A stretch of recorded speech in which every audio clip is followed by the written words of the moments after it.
So guys, as usual, yan. Kauubos lang ng paksiw ko. Ito na naman, another paksiw.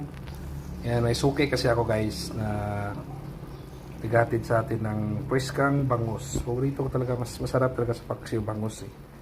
Ayan o. Ang taba kasi ng bangus ito guys o. Yan, malapit na maluto. Ayan o. Tapos dapat may mga sili, luya, bawang, sibuyas. Diba?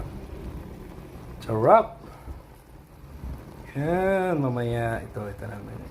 Bali, 1 kilo to guys. Yan. Suki! Paksiw na bangus. Ang paborito ni Kabotax. Diba? Tingnan nyo, sobrang fresh ka yung isda na yan. Yum. Diba?